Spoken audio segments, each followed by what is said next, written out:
Welcome to the Kumar Dev education. मैं अपने channel में आपका स्वागत करता हूँ। ये इसका इकाई 2 संसाधनों की उपलब्धता। उद्देश्य प्रस्तावना। जल संसाधन, प्राकृतिक संसाधन, कृषि, वन, घास के मैदान, वन्यजीव, खनिज पदार्थ, उद्योग, निर्माण उद्योग, भेड़ तथा पशुपालन। सारांश शब्दावली। उद्देश्य। ऑस्ट्रेलिया का विशाल भूभाग कई प्राकृतिक संसाधनों से भरपूर है। यहाँ इकाई ऑस्ट्रेलिया में संसाधनों की उपलब्धता के बारे में विस्तार से बताई है। इस इकाई का अध्ययन करने के पश्चात आप ऑस्ट्रेलिया के जल संसाधन एवं उनके प्रबंधन की पहचान कर सकेंगे। महाद्वीप की कृषि क्षमता के बारे में जान सकेंगे। ऑस्ट्रेलिया के खनिज एवं इनके भंडारण का वर्णन कर सकेंगे और महाद्वीप के औद्योगिक विकास का ब्यौरा दे सकेंगे।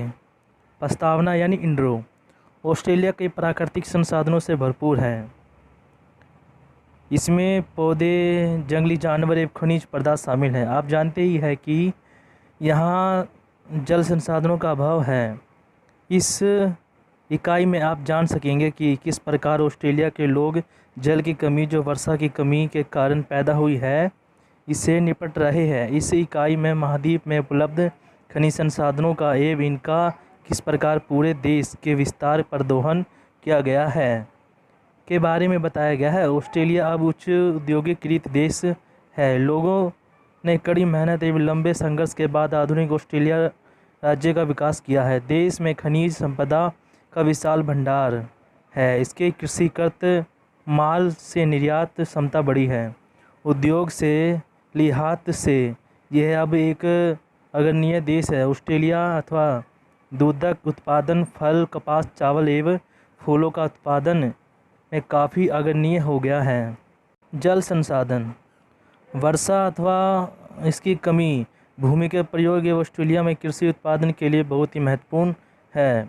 स्थल एवं भूमिगत दोनों में जल संसाधनों की कमी है। इससे कृषि में इसके कम उपयोग में जल भंडार के भंडारण के पौधे, बांध, बड़े तालाब, जलाशय एवं अन्य संग्रहित केंद्रों के विकास में योगदान दिया है।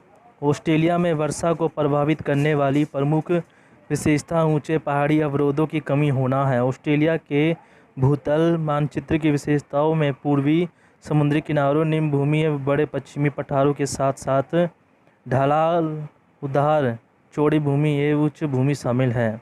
ऑस्ट्रेलिया की भूमि का केवल 1/3 भाग ऐसा है जिसका अभाव समुद्र की ओर से या मुख्यतः तटीय इलाकों एवं मुख्य आंतरिक भूमि डेरे डालिंग व्यवस्था में है। मेरे डालिंग व्यवस्था को छोड़कर अधिकतर नदियों का समुद्रों की ओर अभाव तुलनात्मक तौर पर कम है, परंतु ये देश के वार्षिक जल निकासन का अधिकांश भाग है। कुछ निचले क्षेत्रों में तो भूतल पर जल विकास बिल्कुल नहीं है। ऑस्ट्रेलिया का बड़ा क्षेत्र 7.7 मिलियन वर्ग किलोमीटर एवं अलक्षीय सैनी 37,000 किलोमीटर एल्पाइन से मकर रेखा तक के जलवायु का निर्धारण करता है। महाद्वीप के 2/3 बंजर या अर्ध-शुष्क, अर्ध-मरुस्थलीय है। अच्छी वर्षा 800 मिलीमीटर वार्षिक से अधिक है। ऑस्ट्रेलिया एशियाई मानचित्र के प्रभावों से उत्तरी मानसूनों द्वारा होती है। पूर्वी एवं दक्षिणी उच्च भूमि क्षेत्रों में दक्षिण महासागर की जलवायु क्षमता से वर्षा होती है, लेकिन वर्षा की भाव उत्पादकता से सूखा एवं गर्मी का मौसम भारी कमी ला देता है। ऊंचे तापमान व ऊंचे वाष्पीकरण की क्षमता प्रत्येक वर्षा अवांछनीय होती जा रही है। जल संसाधन की उपलब्धता पर बड़े पैमाने पर बस्तियों की स्थापना एवं घनत्व जनसंख्या प्रभाव डालती है। परिणाम स्वरूप कूड़ा कक्कड़ वेस्ट के उपयोग एवं उसके द्वारा उत्पादित जल की कमी गुणवत्ता भी प्रभावित होती है। अधिकतर आरंभिक बस्तियों का निर्माण विश्वसनीय स्तरीय जल आपूर्ति के आधार पर हुआ था। परिणाम स्वरूप ऑस्ट्रेलिया की जनसंख्या तटीय क्षेत्रों के आसपास केंद्रित है। मुख्यतः भूमि उपजाऊ, अच्छी प्रकार जल वाली और जनसंख्या पूर्वी दक्षिण पूर्वी एवं सिंदूर दक्षिणी पश्चिम के अधिक है। जैसे जैसे बस्तियों का विस्तार सूखे इलाकों की ओर होने लगा, वैसे वैसे भूतल के जल की निकृष्ट आपूर्ति को महसूस किया जाने लगा। पूर्वी ऑस्ट्रेलिया के तटीय क्षेत्रों से वर्षा के बड़े पैमाने पर गायब होने के ग्रेट अटिसन बेसिन की खोज का मार्ग प्रशस्त हुआ, जो कि कृषि एवं पशुपालन पर आधारित उद्योग के लिए बड़ी संपत्ति है। बिना कीमत चुकाए तो विकास नहीं होता। महत्वपूर्ण पर्यावरणीय स्थिति या जल की गुणवत्ता का दूषित होना अत्यधिक स्पष्ट होता जा रहा है। तालिका ऑस्ट्रेलिया के बड़े भूतल संसाधनों को स्पष्ट करती है। तालिका एक बड़े भूतल जल संसाधन, भूतल जल संसाधन, बड़े अपरिवर्तनीय संसाधन, डिविटेबल रिसोर्सेस, राज्य क्षेत्र वर्ग किलोमीटर का क्षेत्र, ताज़ा सीमांत्र, बेक्रिस सेलाइन कुल 1983-84 के दौर, New South Wales 595,900, 881, 564, 431, 304, 2180, 242, Victoria 103,070, 459, 294, 59, 30, 862, 146, Switzerland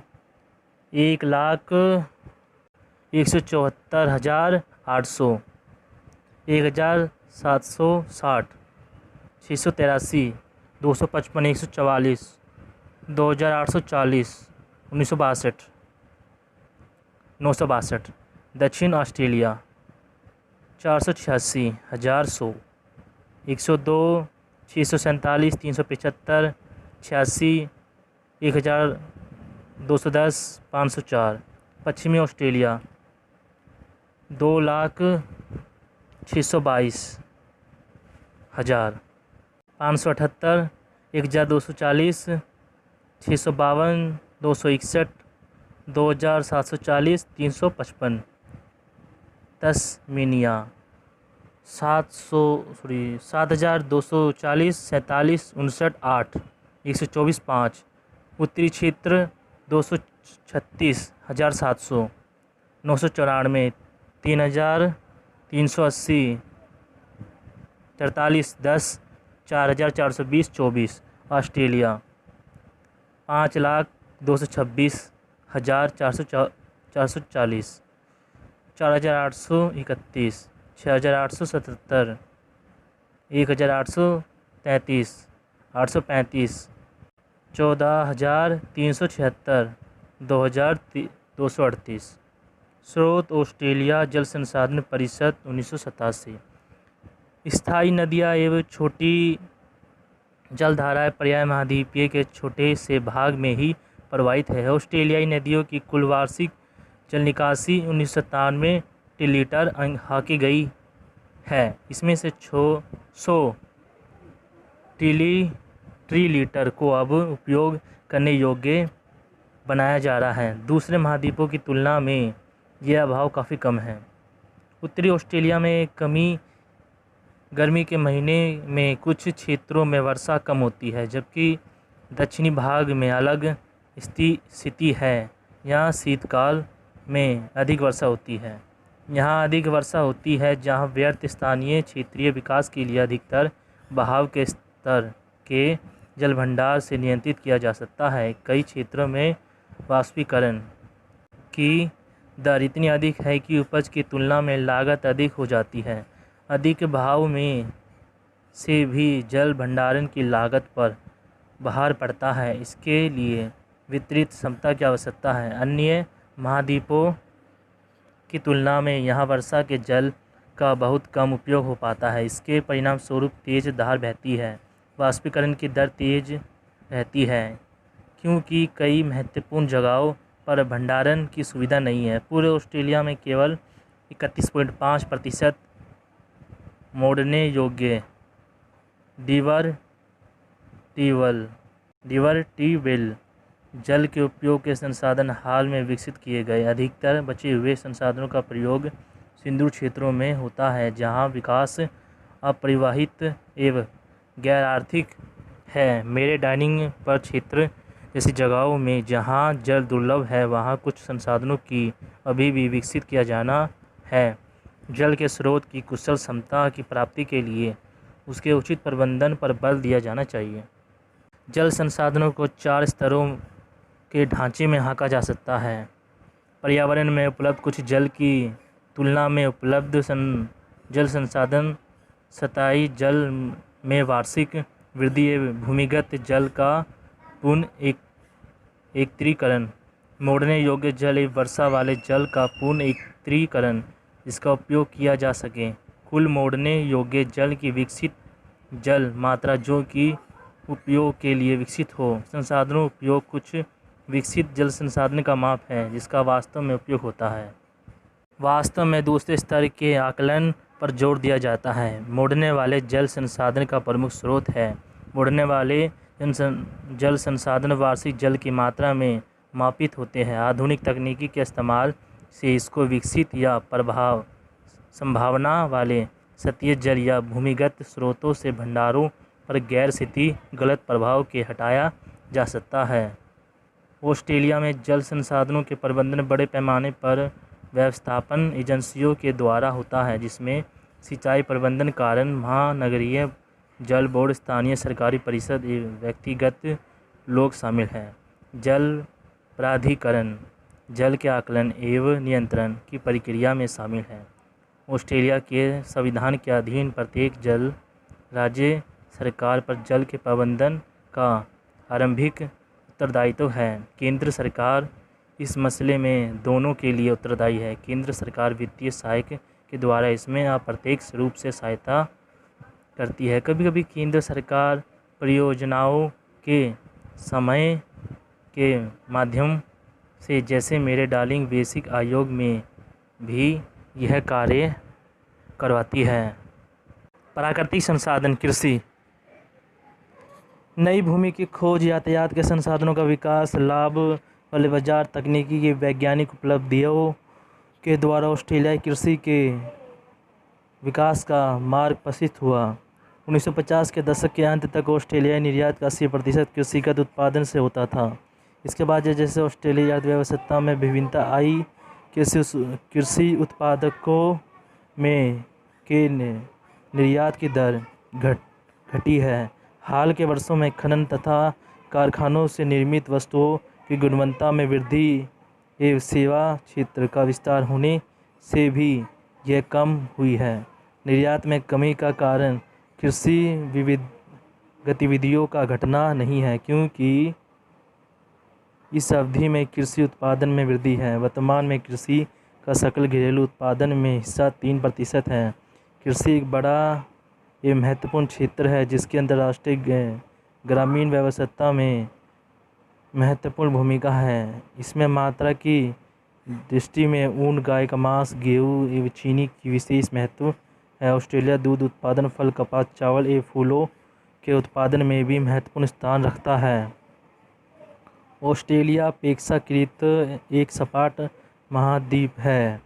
इसका तात्पर्य यह है कि औसत ऊंचाई सिर्फ 200 मीटर है। इस महाद्वीप की प्रमुख विशेषता विभाजित करने वाली है पर्वतमाला है, जो कि पूर्व समुद्री में फैली हुई है। प्राकृतिक तौर पर बहुत कम जमीन है, कृषि के लिए उपयुक्त है। अधिकतर भूमि बंजर है तथा फास्फोरस नाइट्रोजन की कमी से ग्रस्त है।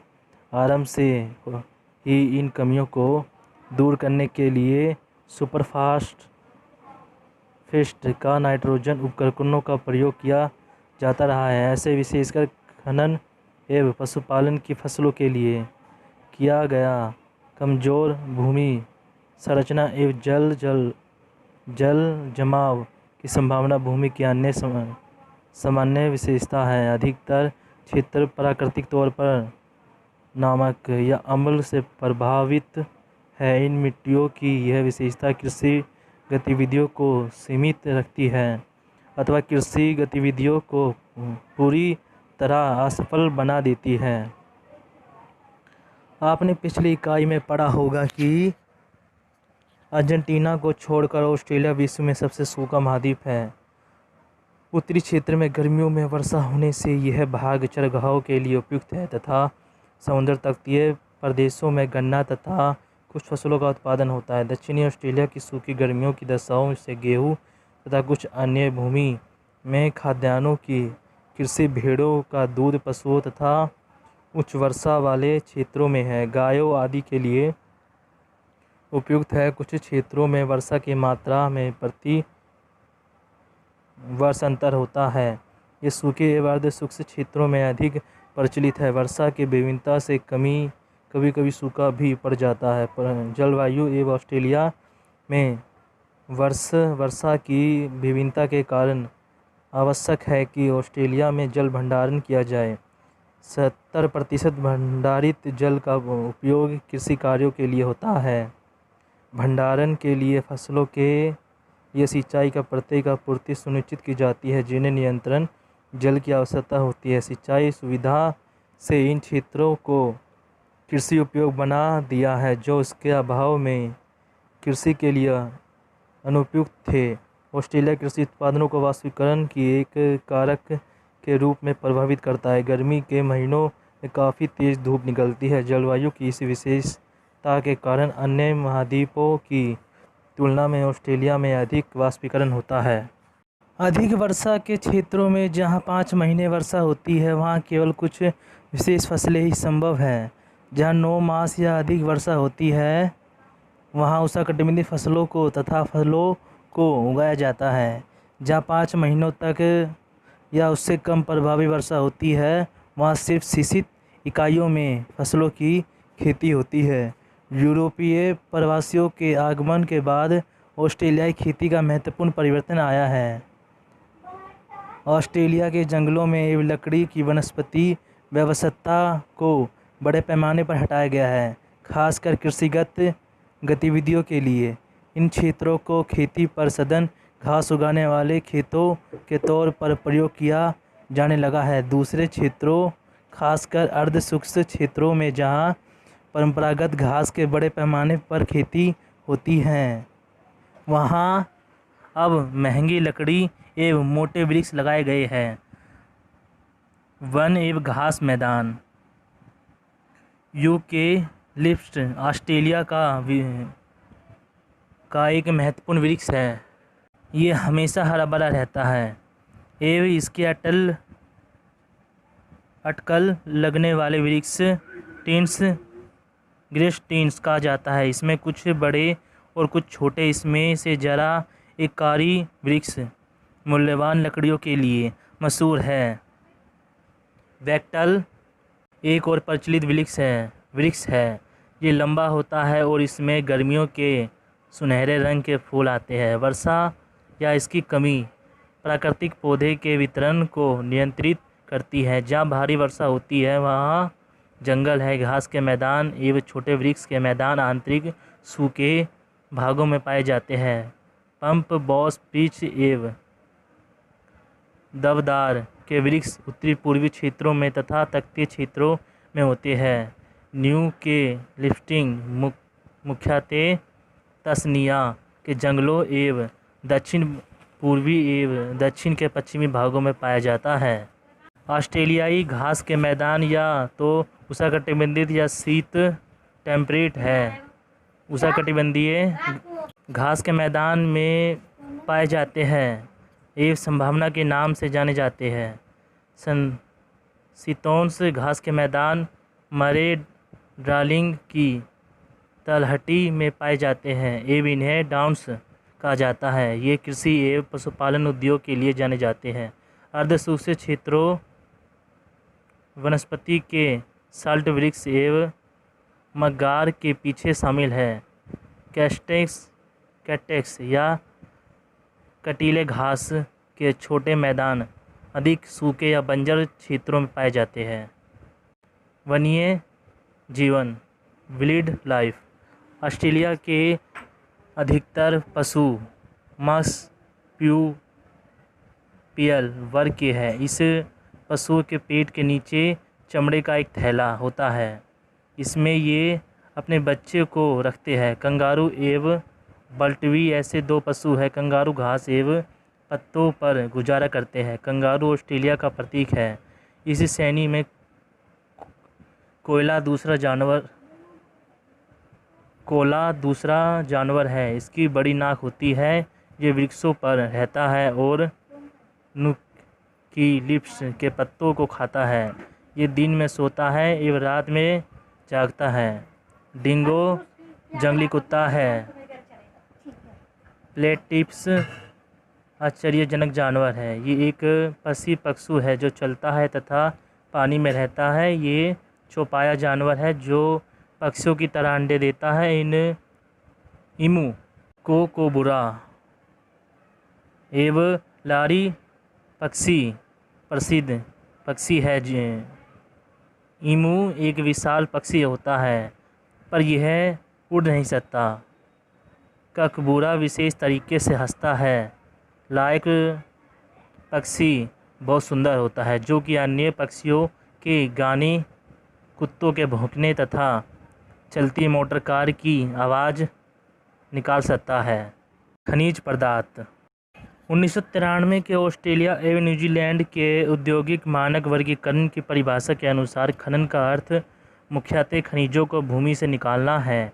इसमें कोयला एवं अक्षय, कच्चा पेट्रोलियम तथा तरल पदार्थों एवं प्राकृतिक गैस का निकलना एवं उसको प्रयोग के लिए तैयार करना शामिल है। पहले स्तर पर खनिजों को संशोधित किया जाता था।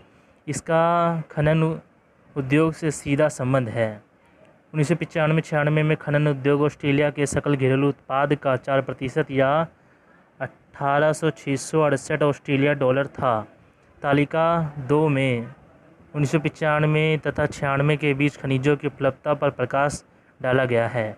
1995-96 में धातु खनिजों, कोयला, तेल, गैस का उत्पादन 28,784 मिलियन ऑस्ट्रेलियाई डॉलर था जो पिछले वर्ष 8% बढ़ा। तालिका 2 धनत्व खनिज का सबसे अधिक उत्पादन कुल उत्पादन का 40% है, जबकि तेल एवं कोयले का उत्पादन 28% है। 1995-96 में खनिज उत्पादन में वृद्धि मुख्यतः धातु खनिजों के कारण हुई है, जिससे उत्पादन 8% बढ़कर 12,708 मिलियन ऑस्ट्रेलियन डॉलर हो गया है। तस्नीया दक्षिण ऑस्ट्रेलिया एवं विक्टोरिया के धनत्व खनिज मैटेरियल्स का उत्पादन घटा, जबकि संसाधनों पर बड़ा अधिकांश खनिजों के उत्पादन एवं मूल्यों में वृद्धि ने उत्पादन के मूल्य को बढ़ाया। मूल्य की दृष्टि से सोना एवं खनिज लोहा 2 महत्वपूर्ण खनिज है, जिसका मूल्य 4,541 मिलियन एवं 3,126 मिलियन डॉलर इसका कुल भाग में 60% है। पश्चिमी ऑस्ट्रेलिया खनन की दृष्टि से सबसे महत्वपूर्ण राज्य है। धनत्व खनिजों का उत्पादन 8,701 मिलियन ऑस्ट्रेलियन डॉलर 68% तथा कुल खनिज उत्पादन 13.41 मिलियन ऑस्ट्रेलियन डॉलर कुल का 45% का होता है। 1994-95 में तेल गैस उद्योग का मूल्य 7,683 मिलियन ऑस्ट्रेलियन डॉलर से बढ़कर 8,070 मिलियन ऑस्ट्रेलियन डॉलर हो गया। उत्पादन बढ़ने से 387 मिलियन ऑस्ट्रेलियन डॉलर था, 5% की वृद्धि हुई है। कोयले का उत्पादन बढ़ने के कारण मूल्य 9% बढ़ा। 1995-96 में कोयले उद्योग का कुल मूल्य 8,006 मिलियन ऑस्ट्रेलियन डॉलर था। क्वींसलैंड तथा न्यू साउथ वेल्स सबसे बड़े कोयला उत्पादन राज्य हैं। इनका उत्पादन 37% रहा। 1995-96 में ऑस्ट्रेलिया बैक्साइट उत्पादन विश्व उत्पादन का 29%, हीरा 38%, सीसा 18%, जिरकन जो एक रेत खनिज है 56% का उत्पादन करने वाला संसार का सबसे प्रमुख देश था। तालिका 2 ऑस्ट्रेलिया में चुने हुए खनिजों का उत्पादन। पैर झराले धनत्व खनिज इकाई 1991, 1991, 92, 93, 94, 95, 96, 94, 95, 95, 96। बैक्साइट किलोटन 34,788। 40,946। 43,306। 45,334। 50,724। तांबा कोटिन्स किलोटन 915। 1,254। 1,322। 9,405। 1,297। तांबा परसिपिटेट बी टन 6,203। 8,174। 16,992। 18,888। 9,838। सोना किलोग्राम 259,656। 275,331। 274,687। 298,997। 299,965। लोहा अक्स किलोटन 1,14,781। 115,703। 123,631। 137,525। 137,267। सीसा एवं मैग्नीज अक्से किलोटन 858। 856। 873। 666। 774। उद्योग ऑस्ट्रेलिया का आर्थिक विकास विरोधाभास एवं बदलाव का रहा है।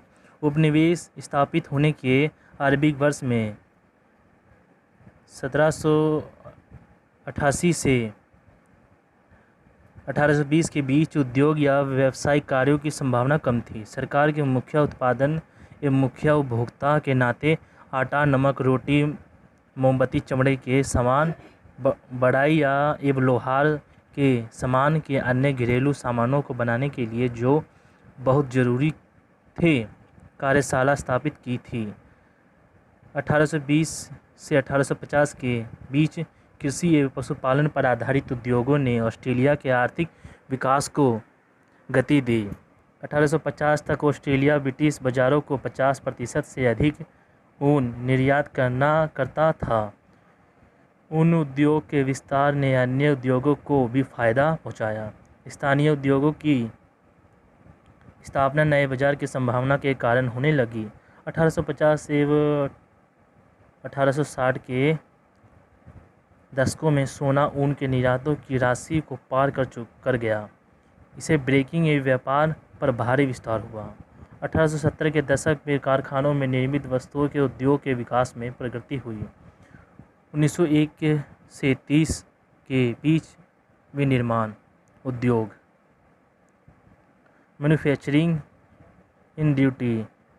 इंडस्ट्री और बड़ा संघ की स्थापना एवं राज्यों के बीच करों की समाप्ति एवं बड़े विश्व युद्ध से भी इस गति मिली। द्वितीय विश्व युद्ध के आरंभ के ऑस्ट्रेलियाई विनिर्माण उद्योग मजबूत हो चुका था तथा युद्ध सामग्री एवं शस्त्रों की आपूर्ति करने में भी सक्षम था। प्रमुख उद्योगों का विस्तार किया गया या पानी के जहाज बनाए, हवाई जहाज, नए प्रकार के उपकर्षकों एवं मशीनरी, सूती कपड़े एवं अन्य उद्योगों को तेजी से विस्तार हुआ। उद्योगों के बाद अर्थव्यवस्था के सभी क्षेत्रों का विकास हुआ। 1973-74 में तेल के मूल्यों से वृद्धि में पूरी दुनिया में मंदी एवं स्थिरता, मुद्रास्फीति दोगुनी हो गई। कुल घरेलू उत्पादन में नाममात्र की वृद्धि हुई। 1978 से 1979 के बीच सेवा क्षेत्र में रोजगार की उपलब्धता की वृद्धि हुई। 1980 एवं 1990 के दशक में समान उत्पादन करने वाले उद्योगों का कुल घरेलू उत्पादन में योगदान घटा, परंतु सेवा क्षेत्र का योगदान बढ़ा गया। समान निर्माण उद्योगों का कुल घरेलू उत्पादन में योगदान घटने से इसकी सकल घरेलू उत्पाद में भागीदारी घट गई। समान निर्माण उद्योग, खनन, विनिर्माण, विद्युत, गैस एवं जल, इन सभी क्षेत्रों में रोजगार की उपलब्धता में कमी आई।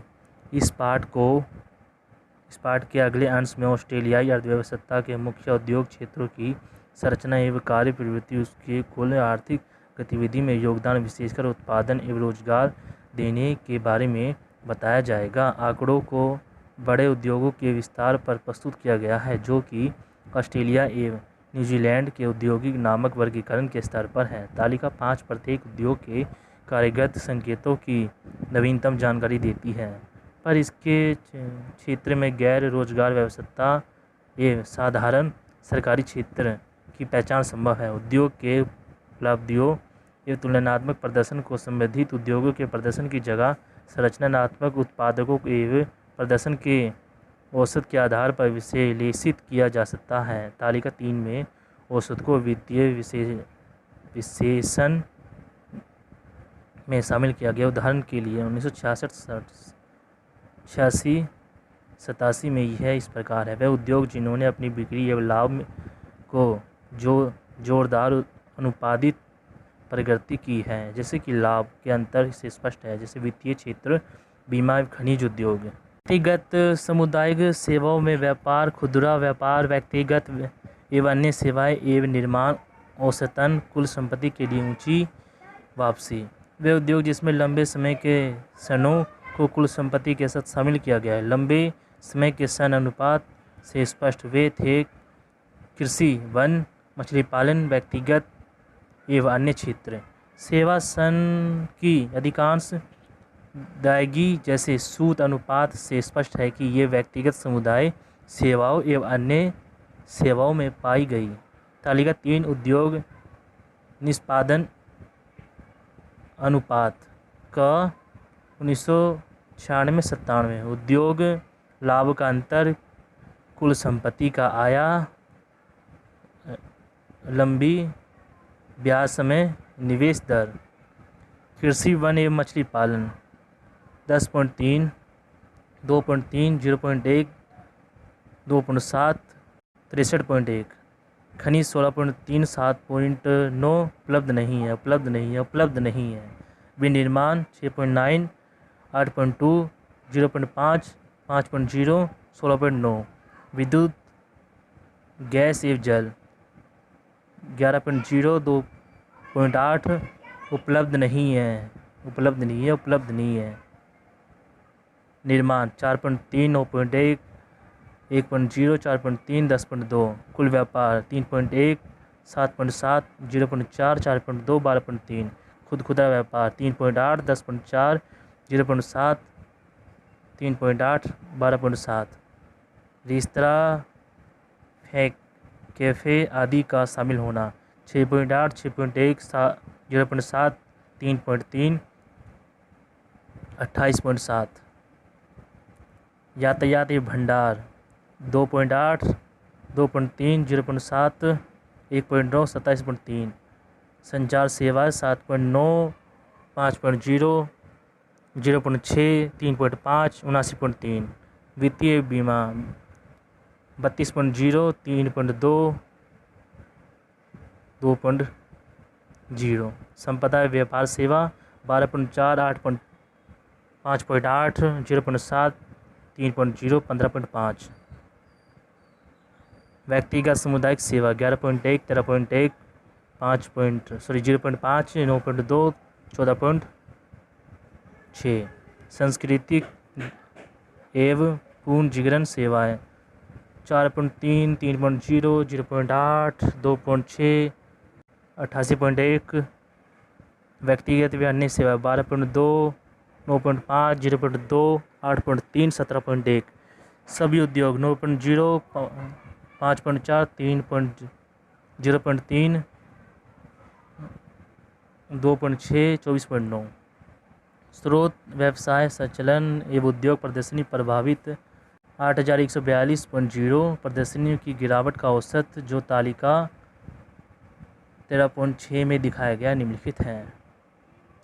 इन आंकड़ों में व्यक्तिगत रोजगार एवं सरकारी व्यापार व्यवसाय के आंकड़ों भी शामिल हैं। इसमें गैर रोजगार व्यवसाय एवं सरकारी सेंटरों के आंकड़े शामिल नहीं हैं। इसमें व्यक्तिगत शिक्षा, स्वास्थ्य सेवाएं एवं समुदाय सेवा व्यवसाय शामिल है, पर सरकारी क्षेत्र शामिल नहीं है। लंबे समय की इक्विटी एवं निवेश दर सभी उद्योग के लिए इसमें खनन, विद्युत, गैस, जल, विद्युत एवं बीमा, व्यवसाय आते हैं वह इसमें शामिल नहीं है। लाभ का अंतर करों से पहले लाभों को बढ़ाता है, जिसमें सामानों की बिक्री, सेवाओं और ब्याज की आमदनी सहित कुछ अन्य आमदनी शामिल है। कुछ लागत पर लाभांश कर के पहले कुल संपत्ति का प्रदर्शित लाभ है। कई अवसरों पर लंबे समय के ऋण की इक्विटी जो गैर अवधि तो कुल से अधिक है। करों एवं आमदनी से पहले व्यवसाय के कुल ब्याज खर्च का ऋण का भुगतान किया जा सकता है। विनिवेश दर पूंजी निवेश के कुल उत्पादन के अनुपात में है।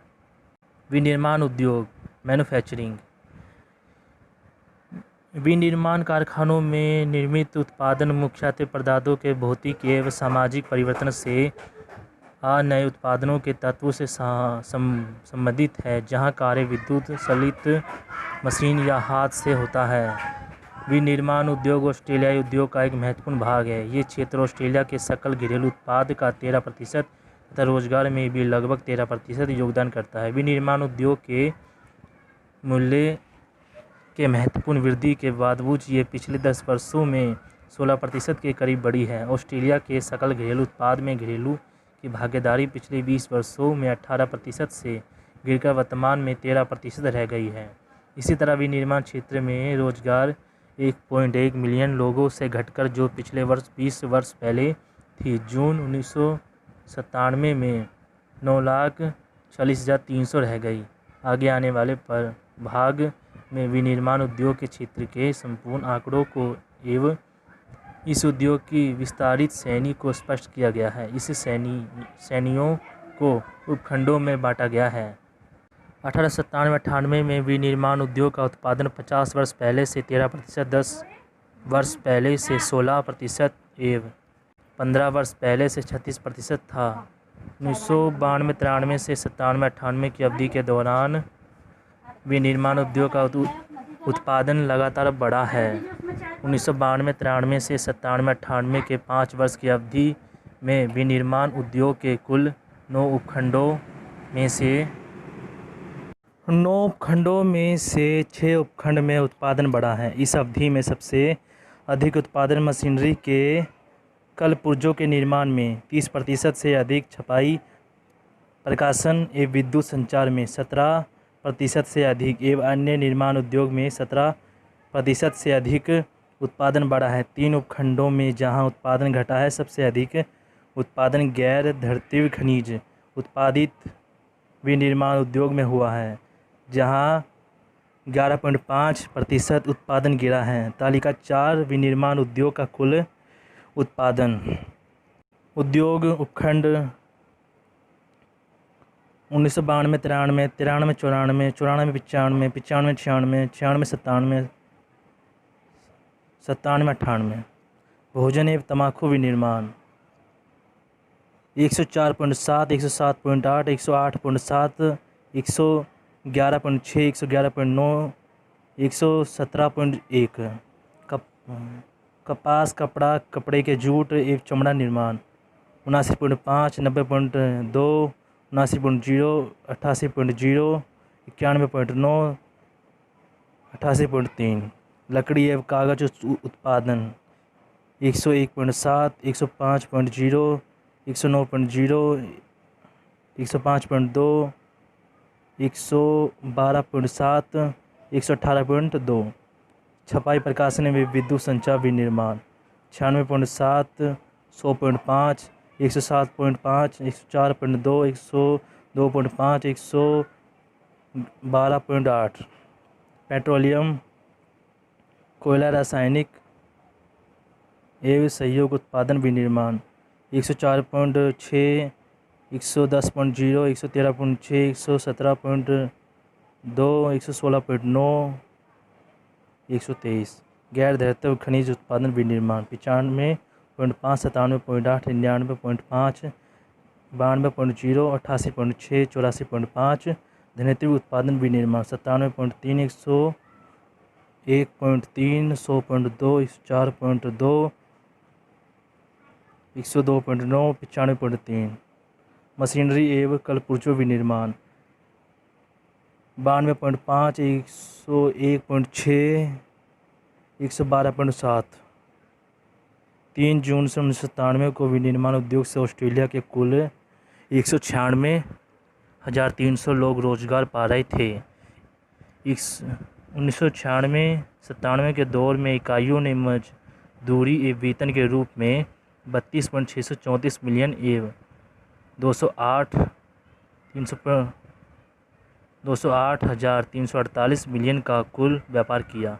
जिन विनिर्माण उद्योगों में 30 जून 1997 को सबसे अधिक लोग कार्य कर रहे थे वे थे मशीनरी व कलपुर्जों का विनिर्माण 1907, 1,500। भोजन एवं तंबाकू उत्पादन 164,000। धरित्री उत्पादन विनिर्माण 150,200। गैर धरित्री खनिज उत्पादन विनिर्माण 37,100। सबसे छोटा नियोजन था जो कुल निर्माण रोजगार का 4% है।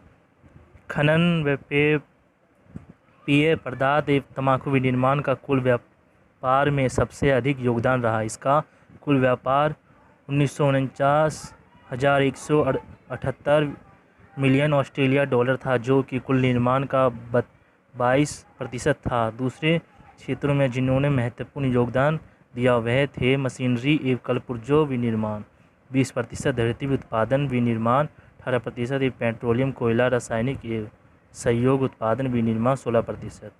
तालिका 5 विनिर्माण उद्योगों के चलने का सारांश।